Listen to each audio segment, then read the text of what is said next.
She thought I was sleeping, but I heard every word. She said about me, "I never expected the hardest moment of my life to happen in a quiet apartment on an ordinary Sunday afternoon. My eyes were closed, my breathing was slow, and everyone believed I had fallen asleep on the couch after another exhausting week." Then I heard my wife walk into the kitchen with her closest friend, and the words that followed shattered everything I thought I knew about myself. Sometimes the truth doesn't arrive with shouting or tears. Sometimes it slips into the room in a whisper, and once you hear it, your life is never the same again.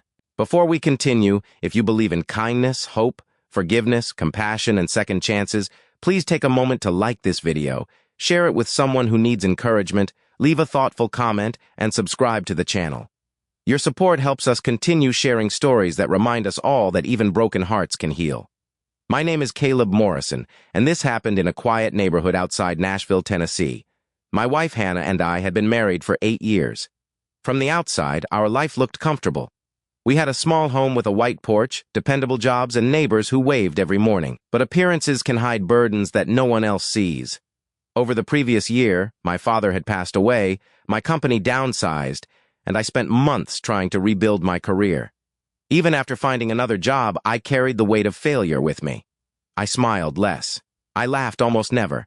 I convinced myself that providing financially was all that mattered, while slowly withdrawing from the people who loved me most. That afternoon, Hannah's lifelong friend Rachel had stopped by for coffee. I had been working overtime all week and drifted into sleep while watching an old baseball game. At least, they thought I had. My body was still, but my mind awakened the moment I heard my name. Rachel gently asked Hannah if she was happy. There was a long silence before Hannah answered. Her voice wasn't angry. It wasn't bitter. It was tired. She said she missed the man who used to dance with her in the kitchen, who left handwritten notes in her lunch bag, who believed every problem had a solution. She said the man sleeping in the next room looked like Caleb, but it felt as if grief had stolen his spirit. Then came the sentence that pierced my heart. She quietly admitted she wasn't afraid of losing her marriage. She was afraid of losing me while I was still alive because she could no longer reach the person I had become. Every word settled into my heart like a stone.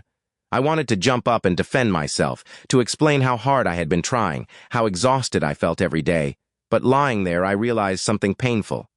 She wasn't criticizing me. She was grieving me. I had been so focused on surviving that I had stopped living beside the woman who had promised to carry life's burdens with me. For the first time in months, I cried without anyone seeing. Those quiet tears became the beginning of a change I never expected. The following morning, instead of rushing out the door with another distracted goodbye, I asked Hannah to have breakfast with me before work. She looked surprised because it had been months since I had slowed down long enough to simply sit with her. I didn't tell her I had overheard the conversation. Instead, I admitted something I hadn't even confessed to myself. I told her I was tired of pretending to be strong while feeling completely lost inside. Healing didn't happen overnight.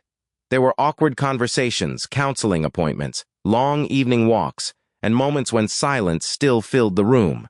But slowly, that silence became peaceful instead of lonely. I started leaving my phone on the kitchen counter during dinner. We planted flowers in the backyard one Saturday morning. On another weekend, we drove through the Tennessee countryside with no destination, laughing at old memories we thought we'd forgotten. Little by little, life returned.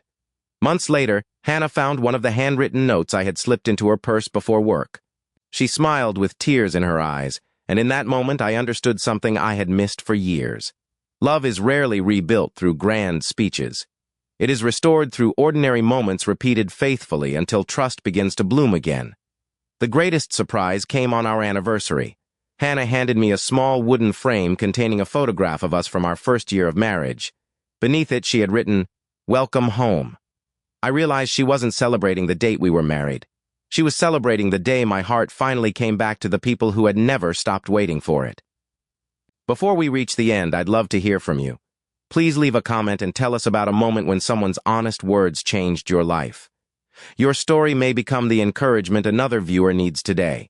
If this story touched your heart, reminded you of someone you love, or encouraged you to hold on to hope, please like the video, share it with family and friends, and subscribe for more uplifting stories. Your support allows these messages of faith, forgiveness, and compassion to reach people who may be quietly carrying burdens of their own. Looking back, I no longer remember the embarrassment of overhearing that conversation. I remember the gift hidden inside it. Hannah never intended for me to hear those words, but perhaps God knew I needed them exactly when I did. They weren't words meant to break me. They were words meant to bring me back. Sometimes the people who love us most don't need us to be perfect. They simply need us to let them walk beside us. And when we find the courage to open our hearts again, even the quietest whisper can become the beginning of an entirely new life.